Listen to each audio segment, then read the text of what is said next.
Good morning class. Welcome to your daily current affairs on paper Hindu. So ee roju important articles evaithe unnayo chuseddam. So before that Chandrayaan 3 ee roju launch anadi manam already chusam. So ee roju by 2:35 or so launch anedi jarugutundi. So if you are interested, just go to that particular channel. ఎలా జరుగుతుంది ఏవి అన్నది ఒకసారి చూసుకోండి. Okay, they will also mention different details అనమాట, ఏది ఎక్కడ launch అవుతుంది, ఎంత టైం పడుతుంది.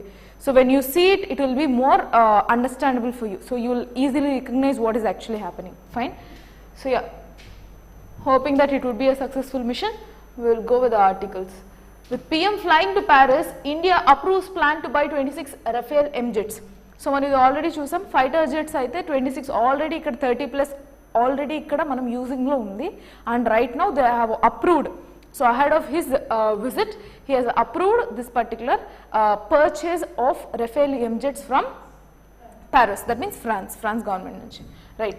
So 22 single seat fighters will join aircraft carriers, that means this is on our maritime security naval basis ki. So Indian Navy ki join avutunnai, and the remaining 4 will be a twin-seater trainers. Purchase of the 3 more Scorpion class diesel electric submarines from France also gets approval. So Scorpion class yokka submarines kuda approval ki vachindi. Ennavi? So 3 more Scorpion class. Okay, fine.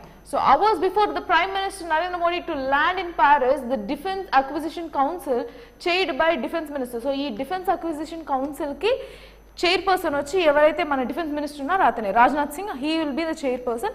So he has approved this ahead of the visit. So మన మోడీ గారు ఎప్పుడైతే అక్కడికి వెళ్ళబోతున్నారో దానికి ముందే దీని యొక్క approval అనేది జరిగిపోయింది. So he has accorded approval for the procurement of 26 Rafale M fighters which will be operated of the aircraft carriers and 3 additional Scorpion class diesel electric submarines. So ఇవన్నీ ఇంపార్టెంట్ అనమాట. ఇది ప్రొక్యూర్మెంట్ ఫ్రాన్స్ నుంచి జరుగుతుంది, Paris అనేది క్లారిటీగా తెలుసుకోండి. Okay, so yeah, that is what they have again further mention.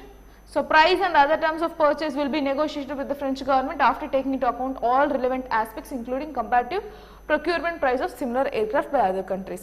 So approval అయితే జరిగిపోయింది, ప్రైస్ పర్చేజ్ ఎంత లెవెల్లో ఉండాలి అన్నది ఫర్దర్ నెగోషియేషన్స్ జరుగుతుంది. Okay, from our government it is a yes.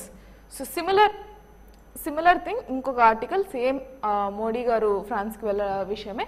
So yes, India France ties grade for the next 25 years says Modi. So మనం already quarter of a centenary we have completed a positive relationship with France అని చదువుకున్నాం. So quarter of a centenary అంటే 1/4 of 100 అంటే 25 years సక్సెస్ఫుల్గా complete చేసుకున్నాం. Next 25 yearsకి పాత ఇప్పుడు లే చేయబోతున్నాం. ఎలాగా, వాళ్ళ యొక్క ఇండిపెండెన్స్ డేకి మనం ఆ పెరేడ్కి మనం అటెండ్ అవుతున్నాం గెస్ట్గా. Okay, who are prime minister. So India and France relation is now gate towards the next quarter century, set prime minister Narendra Modi, who reach the Paris on Thursday afternoon. So నిన్న afternoon వెళ్ళిపోయారు అక్కడికి. Fine. So in an interview that he gave to LS Echoes before commencing the journey to Paris, Mr. Modi made a strong pitch for overhauling of international political economic architecture and described India as a bridge between West and Global South. So మనం last time కూడా ఒక ఎక్స్ప్లెనేటివ్ article చూసినట్లయితే global south అనే countries, global north అనే countries, this is not based on the geographical arena but because of the political ideologies అని తెలుసుకున్నాం. So even Australia is in the global north, మనం చూసాం. ఓషనియాలో కొన్ని కంట్రీస్ కూడా గ్లోబల్ నార్త్లో పార్టీ ఇంక్లూడెడ్ అని చూసుకున్నాం. At the same time global సౌత్లో మన ఇండియా, చైనా నార్థన్ హెమిస్ఫియర్లో ఉన్నప్పటికీ ఇది కూడా గ్లోబల్ సౌత్లో వస్తుందని నేర్చుకున్నాం. సో ఈ గ్లోబల్ సౌత్కి వెస్టర్న్ కంట్రీస్ యొక్క మీడియంగా ఇండియా యాక్ట్ చేస్తుంది అని స్టేట్మెంట్లో చెప్పారనమాట. Right. So addressing the Indian diaspora at an event in the evening last year musical, Modi has said, Mr. Modi, just a second, yeah. Mr. Modi said India and France are tackling many challenges in the 21st century. Therefore, the importance of the strategic partnership between our countries have increased even more. So they are further working on improvising this strategic relationship between France and India. Ante, that is clear. Fine. So present చూసినట్లయితే international రిలేషన్స్కి చాలా ఎక్కువ priority ఉందండి. So almost like ఈ మధ్యలో, like if you have seen this year, especially Covid తర్వాత, immediately Russia Ukraine war తర్వాత clear కట్గా international relations మీద ఫోకస్ పెరిగిపోయింది. So for any of your competitive exams ఇది కూడా తెలుసుకోవాలి మనం. కరెంట్ అఫైర్స్లో ఏదో పాటలో పడచ్చు. ఓకే, సో ఏం జరుగుతుంది అనేది important. Next article,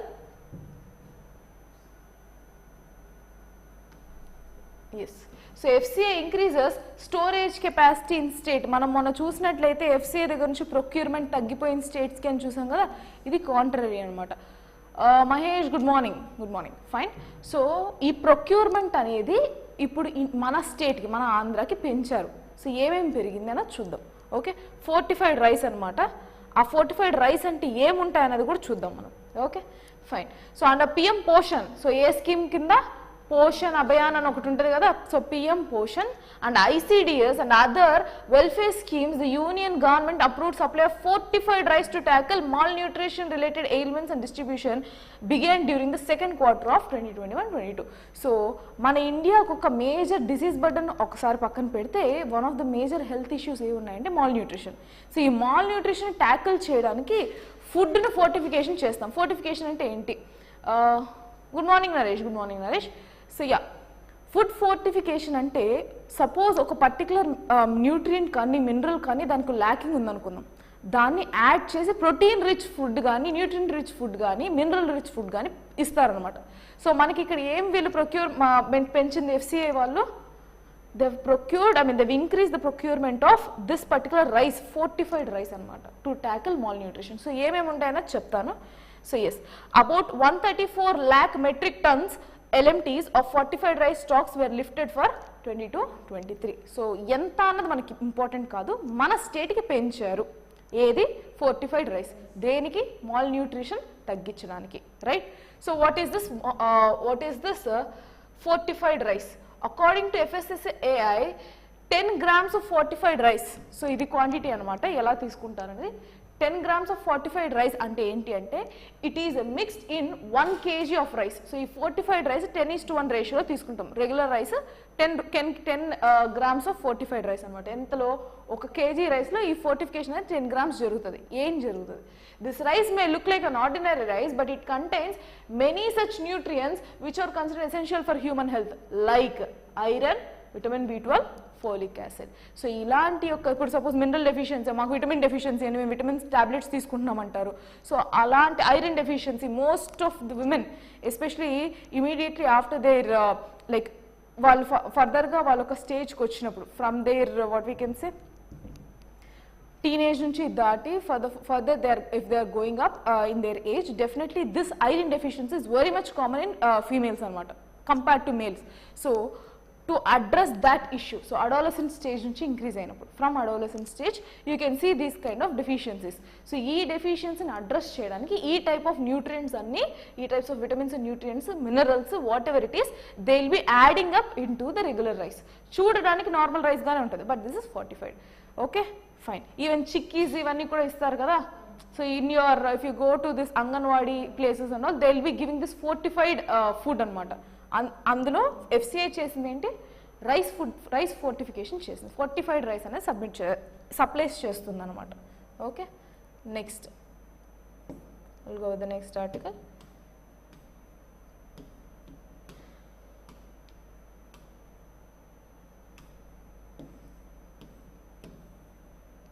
yes, so మన కంట్రీ పరంగా ఎడ్యుకేషన్ NEP పాలసీ ఇంట్రడ్యూస్ చేసాం, NEP 2020. దీని పరంగా స్టేట్ కూడా డెసిషన్స్ తీసుకోవచ్చు కదా. సో కరికులంలో ఏముండాలి? ఫర్ ఎగ్జాంపుల్ మీరు చూసినట్లయితే NCERT అనేది సెంట్రల్ లెవెల్ సిలబస్. మనకి NCERTs అన్నీ ఉంటాయి కదా. For suppose if you are preparing for any of the groups, state level exams or central level exams, NCERT అనేది కామన్ బుక్స్, ఆల్మోస్ట్ అందరు చదువుతారు. ఈ NCERT SCERTs బుక్స్ ఉంటాయి, స్టేట్ యొక్క సిలబస్ బుక్స్ ఉంటాయి కదా. సో వాటి యొక్క కరికులంలో ఏం యాడ్ చేయాలన్నది ambient of state government, right? So in that particular thing, Jagan calls for adoption of artificial intelligence in the curriculum in state. So artificial intelligence introduce cheyali. Eena perspective enti ante, so okkoka leader perspective okkoka laga untadi. So far what he has meant is that if you can take about any kind of let me read out this first and then let me explain what he has meant. Okay, so the Chief Minister moots constitution of 2 boards, one for primary education and another for higher education, for complete overhaul of the system in a bid to be part of 4th revolution. So ఆయన ఉద్దేశం ఏంటంటే 4th revolution కోసం మనం ఏమి invent చేయలేదు. Already different states, different countries already in race. ఇప్పుడు చూసినట్లయితే మన ఫస్ట్ ఇండస్ట్రియల్ రెవల్యూషన్ కూడా ఎక్కడో వెస్టర్న్ కంట్రీస్లో, USAలో ఫస్ట్ విట్నెస్ అయింది. 17th century 18th centuryలో వాళ్ళకి విట్నెస్ అయింది. అదే ఇండియాకి వచ్చేసరికి మనము ఇప్పుడు 4th రెవల్యూషన్లో like of course the world is also in the 4th revolution, but yeah మనం ఆల్రెడీ ఉన్న రేస్లో ఇప్పుడు వెళ్ళాలని ట్రై చేస్తున్నాం. So what he has meant is that let us introduce artificial intelligence into curriculum. So మీరు teach చేసేటప్పుడు కూడా artificial intelligence use చేయండి అన్నది ఈయన perspective. So use this AI model tools to improvise or to introduce technology based education అన్నది point. Okay fine. So highlighting దీని background అంతా NEP policy, అది గుర్తుపెట్టుకోవాలి. National education policy 2020 is the backdrop. Okay, so highlighting the importance of artificial intelligence, Chief Minister Narendra Modi has stressed the need to be included in the curriculum. So at a high level meeting with senior officials of educational department and vice chancellors of universities at his camp of Tadepalli near here, he directed them to take steps to fill the gap between the government goals and the achievements in the field of education in backdrop of changing the world was experiences. So ee present change world lo edaithe witness avutundo deeni backdrop teeskoni మన యొక్క curriculum improvise చేయాలంటే only universities కాదు, schools, colleges అన్ని లెవెల్స్లోనూ improvise చేయండి అని చెప్పారు. Okay fine. So he has given some prolong strategy which is not much required, but yeah I'll just tell you. AI అంటే AI ఒకటే కాదు, మనకి రోబోటిక్స్ ఇవన్నీ కూడా వస్తాయి. First of all you need to know what is this AI కదా. So I have given you small definition for those who are not from a technical background, for those people and much who are not aware of it. Artificial intelligence అంటే ఏంటి అంటే human performing task ఏవైతే ఉన్నాయో మన intelligence దాని బదులు ఇంకొక artificial ఒక entity, whatever the machinery or whatever the good that is replacing our work is artificial intelligence. So artificial intelligence demonstrated by computers as oppose to human or animal intelligence. దీనికి ఇప్పుడు present అయితే AI ట్రెండ్లో నడుస్తుంది. ChatGPT చూసినట్లయితే if you give any kind of prompt it will give you almost appropriate solution, but this in the developing stage, bidding stage. ఇంకా full లెంత్లో development జరగలేదు, different arenas start అయిపోయింది. So it's not only about ChatGPT, there are different other bots. ఒక్కొక్క particular సెక్టార్కి ఒక్కొక్క type of bot, AI bot అనేది వచ్చేసింది. For example news reader, yesterday it was trending that మన స్టేట్లో కానీ డిఫరెంట్ న్యూస్ ఛానల్స్లో కానీ AI మోడల్స్ చెప్తున్నాయి న్యూస్ ఇప్పుడు. So this kind of change has been evident. ఎక్కడైతే మనిషి యొక్క ఇంటెలిజెన్స్ని రీప్లేస్ చేస్తూ ఇంకొక ఎంటిటీ తీసుకుంటుందో, some machinery, then that is your artificial intelligence, right? So he has told that it will be done in the two-pronged strategy to move along with the emerging technologies was necessary to introduce several verticals in the single faculty like asset management, financial marketing, risk management and security analysis. Inni areas lo in BCom course, like in western countries lo different streams ఉంటాయి కదా. ఇప్పుడు మనం తీసుకున్నట్లయితే BTech తీసుకున్నట్లయితే EC ఒక stream, computer science ఒక stream, ఇలా streams ఉంటాయి. ఇప్పుడు కొత్త స్ట్రీమ్స్ వచ్చాయి. Cyber security is separate stream. ఒకప్పుడు కంప్యూటర్ సైన్స్లోనే సైబర్ సెక్యూరిటీ కానీ పైథాన్ ఏదైనా సరే దానిలో నేర్చుకోవాలి. ఇప్పుడు స్పెషలైజేషన్ వచ్చేసింది కదా. జనరిక్ స్ట్రీమ్ ఒకటి, స్పెషలైజేషన్ స్ట్రీమ్ ఒకటి. ఈ స్పెషలైజేషన్ స్ట్రీమ్లో ఇన్ని ఏరియాస్ చెప్పారనమాట. So why can't you introduce all this different schemes in artificial intelligence అన్నది point. Okay, so similarly medical education should also be changed with the introduction of AI and robotics while changing the syllabus in tune with emerging technologies. So ఒక medical డిపార్ట్మెంట్లో కూడా teaching అన్న field కానీ education అన్న field కానీ artificial ఇంటెలిజెన్స్తో మౌల్డప్ అవ్వాలి అన్నది నేను point. Okay, so everything is same again, no need to go much depth about that governance. Understand that how our state is moving అంతే. ఓకే, సో ఈయనున్న రేపొద్దున ఎవరు వచ్చినా సరే అప్పటికున్న టైంకి ఏ స్కీమ్ ఉంది, వాళ్ళ పర్స్పెక్టివ్ ఏంటి, గవర్నెన్స్ మోడల్స్ ఏంటి, okay, and how it is impacting education, health and people, అంతే. That is important for your exams. Next, so this is the continuation article of yesterday. European Parliament asked India to act promptly to end Manipur violence.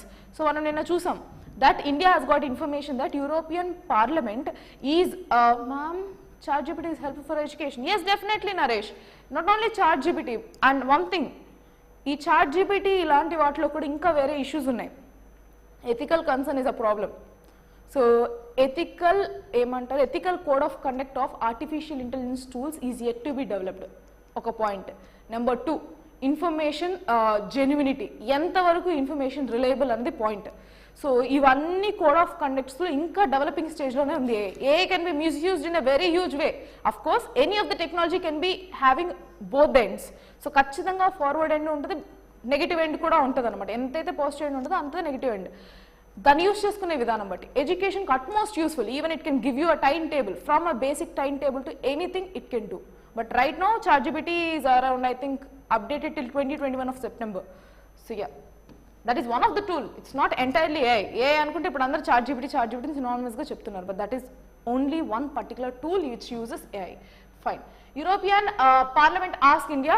So నిన్న చూసినట్లయితే వాళ్ళ ఒక European పార్లమెంట్లో ఈ Manipur violence గురించి discuss చేస్తున్నారు అని చెప్పి వచ్చింది పాయింట్, రైట్? సో ఆ పాయింట్ వచ్చినప్పుడు what India has mentioned is that it has criticised that move. It has clearly mentioned this is exactly or this is completely our own internal issue. You are nowhere concerned to talk about something which is happening interior of our country. So మా country యొక్క territory బోర్డర్స్లో ఏం జరుగుతుందో దాని గురించి మీ involvement అవసరం లేదు, because this is our own sovereignty. ఇది ఆల్రెడీ నేను మెన్షన్ చేశారు, దానికి కంటిన్యూషన్. వాళ్ళు ఇచ్చిన రిప్లై ఏంటంటే India should act promptly. So ఈ ఇష్యూ ఏదైతే ఉందో ఆల్మోస్ట్ లైక్ 150 మెంబర్స్ చనిపోయారు and almost 56,000 people have been displaced from that particular place. ఇంత జరుగుతున్నప్పుడు why are you not taking care? And వీళ్ళు చెప్పింది ఏంటంటే ఈవెన్ క్రిస్టియన్స్ని కూడా మీరు ప్రొటెక్షన్ చేయండి. Because MEA spokesperson Arvindam Bagchi calls the move unacceptable. So ఇది మన Indian government MEA ministry of external affairs spokesperson ఆయన చెప్పడం ఏంటంటే this is completely unacceptable. Why? Because this is our own sovereignty and our own issue. You have no rights to involve into it. Next, and reflective of a colonial mindset. అంతే కదా? So colonial mind set ఏదో మేము వీళ్ళకన్నా superior అని చెప్పి మీరు అనుకోకూడదు. So సిమిలర్గా మీరు అలానే యాక్ట్ చేస్తున్నారు, which we will not be encouraging. ఇది first thing. Next, the resolution seeks protection to Christian community. So ఏం చేస్తున్నారు వీళ్ళు? క్రిస్టియన్ కమ్యూనిటీ యొక్క ప్రొటెక్షన్ ఆ పర్టికులర్ ఏరియాస్లో వీళ్ళు సీక్ చేస్తున్నారు. So whatever it is, and they are also criticising existing central గవర్నమెంట్లో ఉన్న ఏదైతే గవర్నమెంట్ ఉందో దాని మీద ఉన్న మేజర్ క్రిటిసిజం ఏంటి అంటే ఇది Hindutva community, this is promoting Hindus only అన్నది క్రిటిసిజం అనమాట ఎగ్జిస్టింగ్ గవర్నమెంట్ మీద. సో దాన్ని హైలైట్ చేస్తున్నారు ఇప్పుడు ప్రజెంట్. సో ఇప్పుడు ఫ్రాన్స్కి మన ప్రైమ్ మినిస్టర్ వెళ్తున్నారు, ఆల్రెడీ వెళ్ళిపోయారు నిన్న థర్స్డే. సో వెళ్ళే టైంలో ఈ పర్టికులర్ ఇష్యూ మాట్లాడుతున్నారు. That is also in European ఆ ఏరియాసే కదా. సో ఈ కంట్రీ వాళ్ళు యూరోపియన్ పార్లమెంట్ అనేది దాన్ని క్వశ్చన్ చేస్తుంది, right? So MEP, which is your Ministry of Europe, members of European Parliament, that MEP is also criticized the Modi government policies since 2014 and asked the Centre to accept democratic functioning. వీళ్ళు ఏం చెప్పారంటే India is one of the largest democracies in the country and it should grow better. ఇది వాళ్ళ perspective. whereas India don't accept it. అంతే. Okay, fine. Shortly, Prime Minister Narendra Modi arrived in Paris, which is what I've mentioned. In another French city, Strasbourg, the European Parliament. So akkade kada undedi European Parliament, adi inkoka city lo undante. Manam Paris ki ellam. So it is in other city, Strasbourg. The European Parliament, Strasbourg. The European Parliament called the Indian government to act promptly to halt the violation in Manipur and protect religious minorities. So ఏవైతే ethnical minorities ఉన్నాయో, ethnic minorities ఉన్నాయో ఈ ఆ ఒక్క సెక్షన్స్ని మీరు protect చేయండి అని చెప్పి వీళ్ళు మాట్లాడారు. So this is a continuum, ఇది జరుగుతూనే ఉంటుంది. So which our government regarded it as unacceptable move and to protect all religious minorities such as Manipur Christian community and to preempt any further escalations. ఇది వాళ్ళు చెప్పిండేది. So ఇంకే escalations జరగకుండా మీరు control చేయండి అని వాళ్ళు చెప్పారు. But we're not going to hear it. Of course we're going to sort that particular issue out, but still no other country or no other organisation will involve in to our own countries internal issues, right? So వాళ్ళు చెప్పిన ఇంకో point ఏంటంటే resolution తీసుకురండి to repeal this unlawful armed forces special powers act in line with recommendations of UN universal periodic review. So ఈ యొక్క act ఏదైతే ఉందో దాన్ని రిపీల్ చేసి అందరినీ ఈక్వల్గా ట్రీట్ చేయండి. We can't do that. Why? Because that areas are like areas where we have huge territory sharing with other countries. So అక్కడ పోరస్ బార్డర్స్ అనేది ఉంటాయి. అక్కడ మనకు స్పెషల్ ఫోర్సెస్ అనేది లేకపోతే, స్పెషల్ పవర్స్ ఫోర్సెస్ అని ఇలాంటి యొక్క ఇంటర్వెన్షన్స్ లేకపోతే అక్కడ మనం peace and security maintain cheyalem. So we can change some amendments as part of the government. If it is taking any kind of such changes, we will definitely learn about it. Until unless whatever is there, we need to mention the same thing. Okay, done. Next particular article, we will see that, right? Yes. So G20 summit ఇంకా జరుగుతూనే ఉంది కదా. ఈ particular year end వరకు మందే కదా G20 presidency. So ఒక type of speculation ఏంటి అంటే, సో G20 వచ్చింది కదా, India is like medium between, even now we have agreed that we are a medium between global south and the western countries. So now all the countries are looking up to India to sort out this Russia and Ukraine war. They are clearly focusing that ఈ G20 ఒక platform Indian presidency తీసుకొని India presidency ఇచ్చి ఈ platform ద్వారా India నుంచి criticise చేద్దాము, India నుంచి ఇష్యూని సార్ట్ చేద్దాము అన్నది వెస్టర్న్ కంట్రీస్ యొక్క థాట్. ఇది obvious, it's very clear. But what India has mentioned is that in this particular meeting, it has clearly mentioned that we are not the one who have started the war. Of course, we will discuss about this particular issue, but at the very end, ఇప్పుడైతే ఆ issue కాదు, మనకి ఇంకా issues deal చేయడానికి వేరే ఉన్నాయి. అది కాకుండా this whatever the Russia-Ukraine war that you are speaking, we might launch into the conclusion or not. But that is not among the most of the priorities that we have as a G20 అని చెప్పింది. It has clearly mentioned about this. So we will see the article and we will understand it in a better way. So yeah, and it has also mentioned another thing that African Union ని ఈ G20 లో involve చేయడం one of the major priorities మాకు అని చెప్పింది. So what is this African Union? African union అంటే ఏంటి అంటే, ఆఫ్రికాలో ఉన్న కొన్ని states, almost like 55 states combine అయ్యి ఒక యూనియన్గా ఫామ్ అయింది. Okay, so this is not now, it has happened in almost like 1999. I have mention that also. So background ఖచ్చితంగా ఇంపార్టెంట్ ఒక ఇష్యూ గురించి మాట్లాడుతున్నప్పుడు. So African union is a continental union consisting of 55 members. So continental union అంటే వాళ్ళు ఒక Africa ఒక continent లో ఉన్న స్టేట్స్ అనమాట. ఇందులో కూడా అన్ని స్టేట్స్ కావండి, కొన్ని స్టేట్స్ ఎలిమినేట్ అవ్వబడ్డాయి, సస్పెండెడ్ మెంబర్స్ కొంతమంది ఉన్నారు. So leaving that 55 state members located on the continent of Africa, and the AU was announced in a city declaration in Sirte, Libya on September 9th, 1999. Right, calling for the establishment of African Union. ఇది backdrop. దీన్ని G20 లో introduce చేయాలనుకున్నాం. ఎందుకు? That is also one of the bigger, like పెద్ద continent కదా అది కూడా. So ఆ continent లో ఉన్న స్టేట్స్ కూడా ఇన్వాల్వ్ చేసుకోవాలి. So that is our aim. And why are you supporting Africa? మళ్ళీ backdrop. So when we have started this NAM, so African countries, Egypt, ఇవన్నీ ఆఫ్రికన్లో ఉన్న కంట్రీస్ స్టేట్స్ ఏవైతే న్యూగా మనలాగా ఇండిపెండెన్స్ వచ్చాయో వీళ్ళందరూ కలిపి ఫామ్ చేసుకున్నది NAM అనమాట, non alignment movement. So we're with them since the time of independence. So NAM form అయినప్పటి నుంచి వాళ్ళతో మనకు పాజిటివ్ రిలేషన్షిప్ ఉన్నాయన్నమాట. So we can't overthrow that, right? Fine. So the Ukraine war not a priority of G20 presidency, says India. So it has made it very clear, because they are expecting us to mediate. We are okay to mediate, but that is not the end issue which we wanted to discuss. Like that is not the complete single issue which we have taken up this G20 presidency. ఈ G20 presidency తీసుకున్నంత మాత్రం అది ఒకటే issue కాదు కదా, right? So Russia and China have rejected the language on Ukraine that G7 nations insist on including. Amitabh Kant so says it is at present being discussed bilaterally, not in a full group of G20.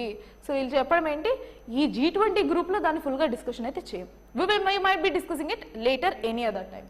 So African Union membership were more important for India. అంతేనా? So వాళ్ళ యొక్క membership include చేయడమే మాకు ఒక one of the major agendas, right? So with a little movement on consensus between G7 countries and Russia and China over a joint statement, India's G20 Sherpa. So Sherpa అంటే ఏంటంటే ఎవరైతే ఈ మీటింగ్ హోస్ట్ చేస్తారో, civil servant కానీ ఏ person అయితే దీనికి overall ఒక meeting take over చేస్తారు కదా, like if they are the person who is organising, that sherpa is a person, like basically civil servant కానీ డిప్లొమాట్ కానీ ఎవరో ఒకరిని ఇస్తారన్నమాట, మన ఇండియన్ పర్సన్. సో హియర్ ఈ G20 మన ప్రెసిడెన్సీ కూడా మన Sherpa. So G20 Sherpa Amitabh Kant said on Thursday that the Ukraine war was not on India's list of priorities for outcomes from its presidency on the grouping. Instead, India is focused on finalizing the language of the leaders' declaration pertaining to economic and developmental issues while leaving the contentious issues for later. So ఏవైతే split జరుగుతుందో, ఇప్పుడు మొన్న చూసినట్లయితే Bali summit జరిగింది, అక్కడికి Russia వాళ్ళు అసలు పోనే లేదు, మళ్ళీ ఇక్కడికి వస్తున్నారు, but here they are willing to attend. So ఇక్కడ మీకున్న బయలేటరల్ ఇష్యూస్ ఏవైతే ఉన్నాయో వాటిని ఇక్కడ డిస్కస్ చేయకండి. When there is some kind of issues between western and these countries, keep it apart. We will also discuss. We're not sure whether we will be reaching in to end consensus or not. We have some other more priorities and India చెప్పింది, right? So the Russia-Ukraine war was not our creation, right? Or that of the developing countries or emerging countries. So that is what our Sherpa has mentioned. It is not a priority for us, says Mr. Kant. So we are being very clear on this particular issue. So this is not something which we have created, nor any other emerging countries. So it's on their head to resolve అని clear గా చెప్పింది. So he listed India's priorities as developmental issues. So మన priorities ఏంటని కూడా చెప్పాలి కదా, developmental issues, growth, more financing from multilateral institutions, technological transformations and supporting UN's SDGs. ఇవి మా ఏరియాస్ ఆఫ్ ఫోకస్. మేము క్లియర్గా దీని గురించే మాట్లాడతాం అని చెప్పింది. So yeah, it has also mentioned our priority is not a war, it may be a priority for someone else, which is why we will discuss this at the end. Whether we get solution or not, that doesn't matter, that doesn't reflect anything. అర్థమైందా? ఇదే కదా మనం ఇప్పుడు discuss చేసుకున్నాం. So that's it for this particular article. So they mention that the proposal to include AAU is one of the key changes in the revised draft text that was shared with the delegations on Thursday. So క్లియర్గా మాదేంటి, one of the priorities. ఈ priorities కాకుండా international perspective చూసుకున్నట్లయితే ఏయూని involve చేయడం మా priority. So this is also one of the global south country కదా, global south countries కదా ఏయూ అన్నది. So this is also we need there active participation into G20 అన్నది మనకంటే క్లియర్గా చెప్పాను. Right, next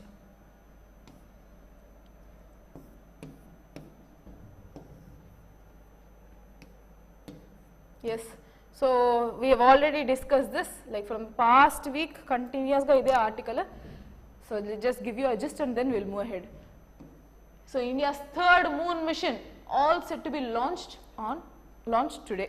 So ee roz madhyananiki launch chestaru 2:30 around 2:35 pm they will be launching this particular mission.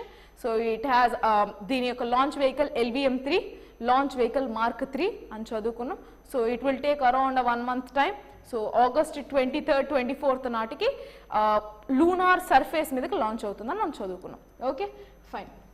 So yeah, pre launch activities ఏవైతే ఉన్నాయో that ISRO has completed this particular pre launch activities and 25-30 hours countdown commenced at SHAR centre.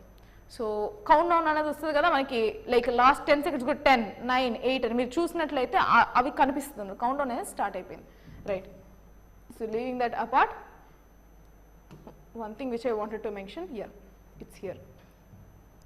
So far only 3 countries US, Russia, China have successfully soft landed on the moon.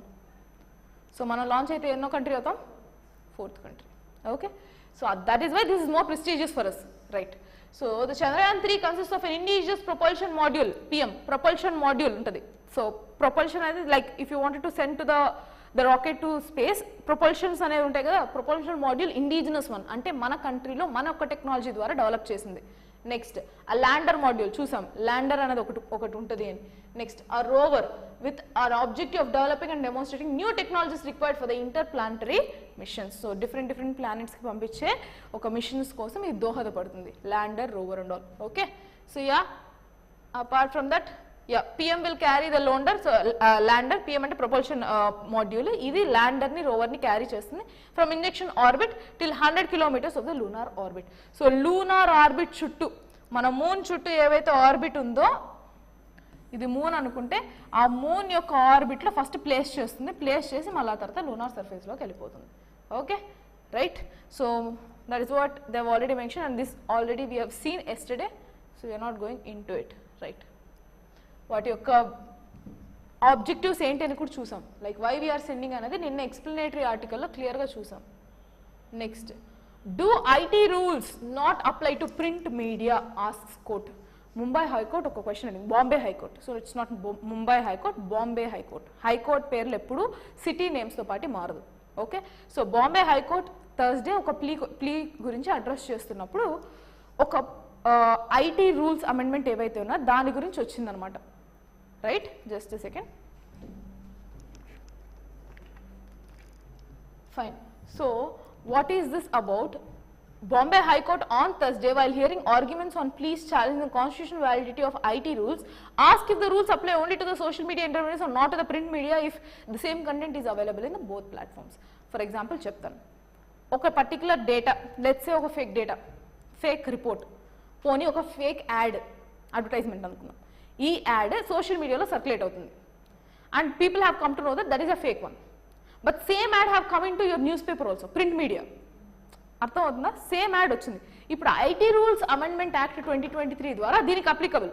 So ఈ particular యాడ్ని remove చేయడము ఆ intermediate, suppose దీన్ని ఇన్స్టాగ్రామ్లో place చేశారు అనుకుందాం. So Instagram యొక్క support team మీద responsibility ఉంటుంది ఈ పర్టికులర్ ఆర్టికల్ని టేక్ డౌన్ చేయడానికి. మరి సేమ్ ఆర్టికల్ ఒక న్యూస్ పేపర్లో వచ్చినప్పుడు will the same rules be applicable or not అనేది క్వశ్చన్ చేసింది Bombay high court. Because same news is circulating, then what's the point of differentiating it as a print media and a social media kada? So is IT rules applicable for print media as well ani question raise chesindi. So this is a very good debate.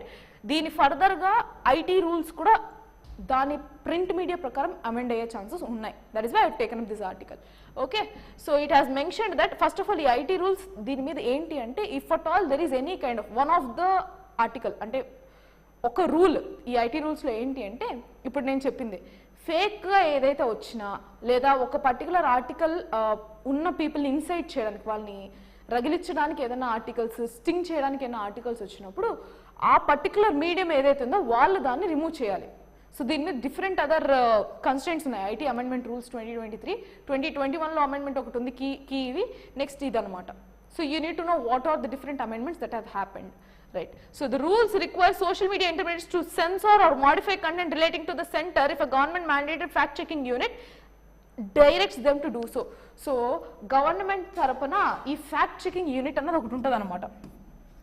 వీళ్ళు article stinging అని అనిపించింది అనుకోండి, if it is going beyond the rules, if it is violating the rules, if it is violating any kind of constraints that the government place, ఆ particular ఆర్టికల్ని take down చేయాలి లేదంటే modify చేయాలి, like or it should be notified, ఇవి చేయాలన్నమాట. So అలాంటప్పుడు then what about the print media అనేది question raise అయింది కదా point. It will not stop. So దానికి ప్రాపర్ రెమెడీ వచ్చే వరకు ఇంకా అది కంటిన్యూ అవుతుంది. Fine. Next, propose national research foundation looks to tap CSR to address funding concerns. So ఇది కూడా నిన్న article continuation. National research foundation దీనికి 50,000 crores ఫర్ 5 years టార్గెట్ అని నేను న్యూస్ ఆర్టికల్లో చదువుకున్నాం. సో దీని బ్యాక్డ్రాప్ బేసికలీ ఇది ఏంటి అంటే ఐఐటీస్ కానీ different highest universities in the country ఏదైతే రీసెర్చ్ ఓరియంటెడ్ వెళ్తుందో ఆ రీసెర్చ్కి ఫండ్ ఇవ్వడమే ఈ నేషనల్ రీసెర్చ్ ఫౌండేషన్ బిల్ యొక్క సారాంశం. Like that is what they are introducing in to parliament.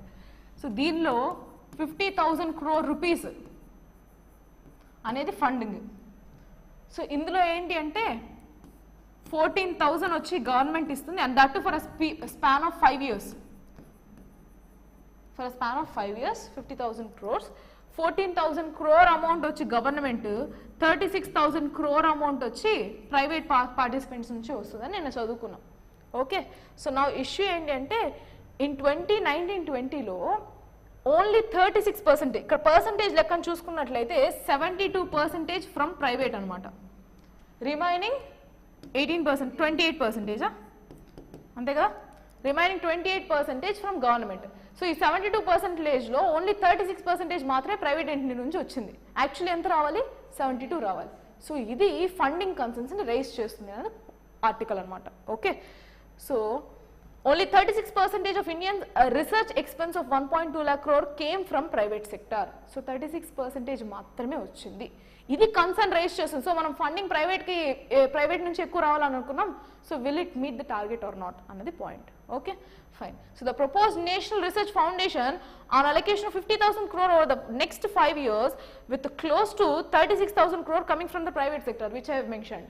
Private sector, but there is an uncertainty on the measures in place to ensure that such funds flow in as well as the degree of autonomy of the body can exert. So ఇక్కడ point ఏంటంటే 36,000 crore 5 yearsలో వస్తుందా? First question. Next question, in case వస్తే autonomy అనేది maintain చేయగలరా? What is this autonomy? ఇప్పుడు independence అనేది ఉండాలి కదా వాటికి. ఇప్పుడు ఒక పర్టికులర్ బాడీ రీసెర్చ్ చేస్తుంది, లెట్స్ సే ఒక ఐఐటీలో ఎవరో ఒక టీమ్ ఒక particular what we can say nation security పరంగా ఏదో ఒక ప్రాజెక్ట్ మీద వర్క్ చేస్తుంది అనుకుందాం. Okay, something which is related to national security, దాని మీద రీసెర్చ్ చేస్తుంది ఏదో ఒక డిఫరెంట్ బాడీ మీద, ఏదో ఒక డిఫరెంట్ ఇన్స్ట్రుమెంట్ మీద. దీని యొక్క ఆటానమీ ఇది మెయింటైన్ చేయగలదా ప్రైవేట్ యొక్క ఇన్వెస్ట్మెంట్స్ వచ్చినప్పుడు అన్నది పాయింట్. సో ఆటానమీ అంటే ఏం లేదు. So will it maintain that integrity, ఆ డేటా షేర్ చేయకుండా ఉండగలదా, వాళ్ళ యొక్క ఇన్పుట్స్ తీసుకోకుండా వీళ్ళు ఉండగలరా అన్నది point. Okay, so this are the concerns which they have mentioned. So same thing again they have repeated, further numbers are not required. Okay, fine. Next,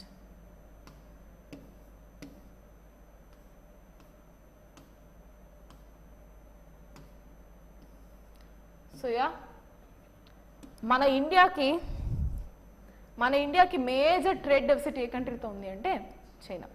okay, so it has crossed almost like $100 billion last year, last 3 quarters back, 3 quarters to 4 quarters back ఏమైందంటే మన యొక్క India trade deficit చైనాతో, so మన imports ఎక్స్పోర్ట్స్తో compare చేసుకున్న $100 billion డెఫిసిట్లో ఉన్నాం. అంటే వాళ్ళ దగ్గర నుంచి వచ్చే ఇంపోర్ట్స్ ఆల్మోస్ట్ లైక్ $118 billion ఉంది, మన దగ్గర నుంచి వెళ్ళే $17 billion ఉంది. సో ఓవరాల్ ఎంత ట్రేడ్ డెఫిసిట్ అయింది? $101 billion, ఆల్మోస్ట్ లైక్ $101 billion మనం డెఫిసిట్లో ఉన్నాం అనమాట. ఇది అనేది చేంజెస్ ఎలా ఉంది ఈ పర్టికులర్ మంత్, ఎప్పటి వరకు? ఇది హాఫ్ ఆఫ్ ద ఇయర్ కదా, H1 అంటారు దాన్ని. So year they mention H1 of 2023 అంటే first half of the year. Okay, అంటే 6 months అయిపోయింది కదా విత్ జూన్. సో జూన్ వరకు ఎంత లెవెల్ ఆఫ్ ట్రేడ్ డెఫిసిట్ ఉన్నది అన్నది చూడాలి. Okay, so India's January to June trade with China declines Amit slow down. తగ్గింది అంటున్నారు. తగ్గడం అంటే మంచి విషయమేనా? తగ్గింది, కానీ ఎంతవరకు తగ్గింది, ఎంతవరకు మంచి అన్నది మనం అనలైజ్ చేసుకోవాలి. Okay, so imports from China slid 0.9% to $56.53 billion in H1 2023, అంటే first half of the year 2023, while India's exports to its northern neighbor declined by 0.6% to $9.49 billion. So క్లియర్గా అబ్జర్వ్ చేయండి, మన నుంచి వాళ్ళ దగ్గర నుంచి తీసుకునే ఇంపోర్ట్స్ 0.9% తగ్గింది టు హౌ మచ్? $56 billion, 56.51. ఎప్పటి వరకు? ఫస్ట్ 6 monthsలో. First half of the year అంటే 6 months కదా, నెక్స్ట్ 6 months ఇప్పుడు ప్రజెంట్ జరుగుతుంది. చూసినట్లయితే మన యొక్క ఎక్స్పోర్ట్స్ కూడా తగ్గింది 0.6%. సో ఓవరాల్ స్లో డౌన్ అయినప్పటికీ పూర్తిగా చేంజ్ అయితే కనపడట్లేదు. ఎందుకు? ఎక్స్పోర్ట్స్ తగ్గింది, ఇంపోర్ట్స్ తగ్గింది, పెద్ద చేంజ్ ఏం లేదు కదా. So 0.9% decrease in imports and 0.6% decrease in exports, no much change. Okay, fine. So India's trade deficit, the largest it has with any country, is with China and did not narrow much as weakened demand hurt exports. Antena? Demand ledu, exports hurt chesindi. So exports have been slided down. So which shows that narrow అయినప్పటికీ అదేం పెద్దగా ఉపయోగం లేదు, much change అనేది లేదు అన్నది point. Okay, same thing again with the numbers they have mentioned here. So if you want, you can just go through this. Nothing much have been mentioned. Whatever I have mentioned, the same thing they have clearly mentioned there. So you can just go through that. We will see if there is any pending articles, else we can wind up. Chinna article okati undi, mana renewable energy ఎంత ఉంది అన్నది. We will see that. Yes. So renewable energy capacity of India తెలుసుకోవాలి కదా. This is very very very important. Science and tech కానీ మన ఒక energy demands ఎంత ఉన్నాయని కానీ నాన్ రెన్యూబుల్ ఎనర్జీ ఎంత, రెన్యూబుల్ ఎనర్జీ ఎంత ఖచ్చితంగా కావాలి. Because we have a ambitious target that by 2070 we have to have a net zero emissions and by 2030 50% of our energy demand should be met by renewable energy sources. Okay, fine. So present మన renewable energy capacity ఎంత ఉందని చూద్దాం. 173 gigawatt. I think this article is visible. Yeah, 173 gigawatt total. అందులో solar ఎంత ఉంది? Solar 67.8. Next wind energy 43.19 gigawatts. Next 46.85 gigawatts is from large hydro and small hydro is 4.94 gigawatts. రెండు హైడ్రోనే, రెండు కలిపి కూడా చూసుకోవచ్చు మీరు. టోటల్ హైడ్రో ఎంత అనుకుంటే you can add both. Okay, fine. So another RE capacity of 120 gigawatts is under various stages of implementation. So ఇంకా further గా ఇంప్లిమెంటేషన్ లో ఉన్నాయి. సో మన టార్గెట్ ఇది 500 చేయాలి, 500 gigawatts అవ్వాలి అన్నది. Okay, fine. So sub tropical regions లో ఉండడం వల్ల we can take maximum benefits from solar energy and water కి దగ్గరగా ఉండడం వల్ల ఈవెన్ హైడ్రో. ఓకే, అందుకే ఆ రెండిట్లోనే ఎక్కువ ఉంటుంది. Next wind energy. Okay, fine. That's it for today. We'll meet again in tomorrow's session. Thank you.